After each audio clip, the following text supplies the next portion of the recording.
राम जी के अपने भाई को जब तीर लगा था, तो राम जी विष्णु भगवान के अवतार थे। एक बार राम जी उस तीर लगे हुए जगह पे हाथ रख देते तो क्या वो जख्म सही नहीं हो जाता?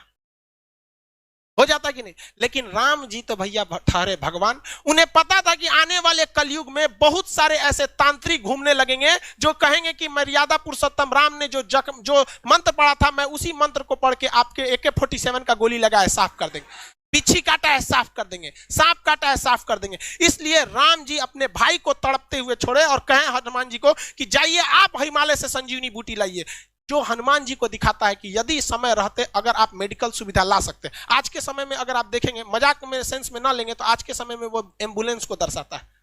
आप इसे मजाक के सेंस में ना लेंगे तो आज के समय में एम्बुलेंस को दर्शाता है और मेडिकल दवाओं को दिखाता है कि अगर आपको कोई तकलीफ है तो आप तुरंत जाइए डॉक्टर के पास, देर मत कीजिए और दवाइयां लाइए। वरना राम जी को क्या, आपको क्या लगता था राम जी के पास शक्ति ना है? अरे भाई साहब, बड़का बड़का लीला करके यहाँ पे वहां जो दिखाता है। लेकिन आज के समय में हम लोग, क्योंकि भारत अंग्रेजों को पता था कि भारतीयों का शास्त्र में ऐसा चीज है कि अगर ये सचुरा पूरा अच्छा से जान जाएगा सब ना, तो हमारे इंग्लैंड को पीछे छोड़ के चल जाएगा।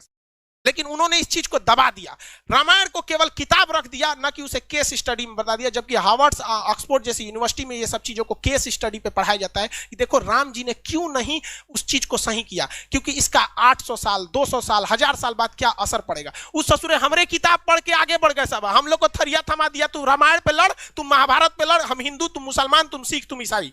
लेकिन आज भी हम लोग नहीं समझते इस चीज को। आज भी आप लोग समझिए इस चीज को। और दूसरा देखिए, आप आगे हर चीज को अगर आप देखेंगे, बहुत सारा चीज का रामायण महाभारत उसमें देखेंगे आप, रावण मारा गया क्यों? अपने भाई को क्या किया था? बता दिया था। जबकि रावण नहीं मारा जाता अगर वो अपने भाई को नहीं बताता कि मेरी नाभि में अमृत। इसलिए ये क्या दर्शाता है? ये यही दर्शाता है कि अगर आप किसी राज को चाहते हैं छुपा लेना, इसका सबसे अच्छा तरीका है कि किसी को न बताएं। क्योंकि अगर आप अपने करीबी को कोई राज बताते हैं तो करीबी का भी कोई ना कोई करीबी होता है। इसलिए अगर आप चाहते हैं तो किसी को ना बताएं, स्पेशली महिला को तो बताइए मत। आप बुरा मानिएगा लेकिन ये चीज हकीकत है। किसी महिला को बताइएगा ना, हाई बात मत बताना, तो अपनी सहेली को बताएगी और उसको भी कहेगी किसी को बताना नहीं, और वो पूरा लॉज पीट देगी हल्ला, और सबको यही बात कहा जाएगा किसी को बताना नहीं। पहले के वक्त में मीडिया नहीं था तो महिलाएं ही मीडिया का काम करती थी। कोई खबर पहुंचाना है, एगो दादी को कह दो, पूरा मीडिया का काम हो। तो इस चीज को आप समझिए, ये केस स्टडी है।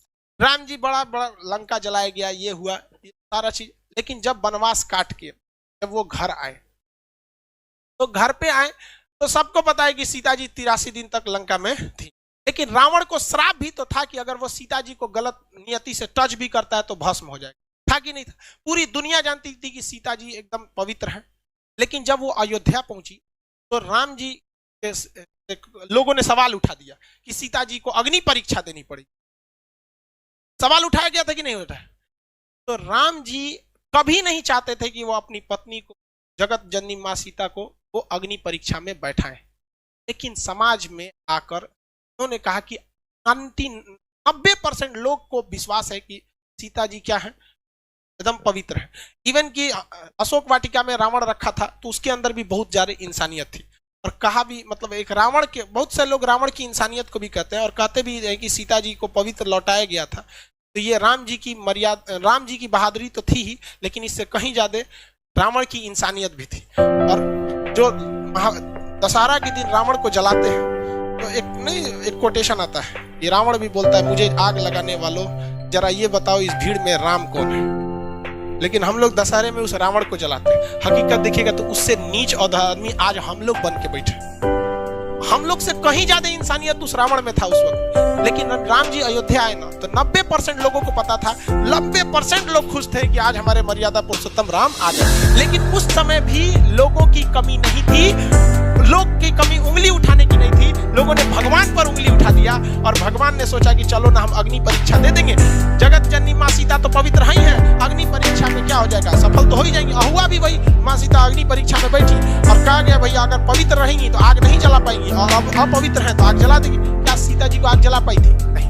लेकिन हुआ क्या उसके बाद, जब सीता जी आई तो रोती। मुझे दुनिया से मतलब नहीं था, ये राम आपसे मतलब था। राम जी आपने ही जब हमसे कह दिया अग्नि परीक्षा के लिए, ये दुनिया मेरे किसी काम की नहीं। वो धरती माँ से जन्मी थी और धरती माँ आप पे उंगलियां जरूर उठाएंगे। जब राम जी को नहीं छोड़ा लोगों ने उंगली उठाने में, तो हमारी और आपकी क्या औकात है। और ये यही बताता है कि राम जी अगर उन 10% लोगों को डांट देते ना, तो भाग यहाँ से, माँ सीता को अपनी परीक्षा नहीं देनी। लव और कुश को छोड़कर माँ सीता कभी नहीं जाती, बचपन में बेचारे रोते रह गए। इसलिए अगर 2 कौड़ी के लोगों को अगर खुश करने के चक्कर में रहेंगे तो आपका अपना जीवन बर्बाद हो जाएगा। राम जी का पूरा परिवार बर्बाद कर दिया इन 2 कौड़ी के लोगों ने। इसलिए जीवन में याद रखिएगा, जब भी आगे बढ़ेंगे लोग आप पे सवाल उठाएंगे, लेकिन हमारे अंग्रेजों ने ये बर्बाद कर दिया। आज किसी मुसलमान को कहिएगा ना रामायण की तुम्हें पाठ सुनाते नहीं सुने, और इवन कि आपको अगर कोई कुरान की बात सुनाएगा तो आप अगर दूसरे धर्म की आप भी नहीं करें। ये कोई किसने ये जहर बोया हमारे अंदर, किसने? भाई साहब ये 200 साल जो अंग्रेज हैं सब, अंग्रेज भाई साहब बहुत दिमाग वाले थे। वो लोग को पता था भाई साहब तलवार की ताकत से, देखिए मुगल जब आए थे सर वो तलवार से लोगों को काटे थे सर, और अंग्रेज आए सब तो कलम से लोगों को काटे थे। और वो खुद लिख के गए थे, the power of pen is more than the power of sword. कलम की ताकत तलवार से ज्यादा होती है। हमारा वैचारिक नपुंसक बना के चले गए सब अंग्रेज, हमारी शिक्षा व्यवस्था को बर्बाद कर दिया। और इसे लड़ने का काम किया था राजीव दीक्षित ने, और इसमें किसी न किसी की चाल थी जिन्होंने राजीव दीक्षित को आकस्मिक मृत्यु कर दिया, और जो हमारी वैचारिकता को एक ग्लोबल लेवल पर ले जा रहे थे। तो खैर आप भी समझते हैं, इस सब चीज में मत पड़िएगा, धार्मिक चीजें गलत होती है, लेकिन हम लोग इसके शिकार हुए हैं। हम लोग को शिकार बनाया गया है ये अंग्रेजों ने। नजरों को समझ में नहीं आता, धीरे धीरे विकास होगा। लेकिन आप अगर समाज को देखेंगे ना, तो समाज का एक ऐसा हिस्सा है जो अब इस सब चीजों से हट रहा है। उसे नहीं मतलब है कि धार्मिक चीजें क्या है, हिंदू सिख ईसाई क्या है, वो अब इंटेलेक्चुअल पे जा रहा है। लेकिन समाज का एक हिस्सा ऐसा भी है जो ससुरा इसमें और ज्यादा क्या होते जा रहा है, बढ़ते जा रहा है। अगर आप पढ़े लिखे हैं, आप इस चीज को समझिएगा। तो रामायण क्या है? एक तरह की लीला है जो बताता है भाई साहब आप सबको संतुष्ट नहीं कर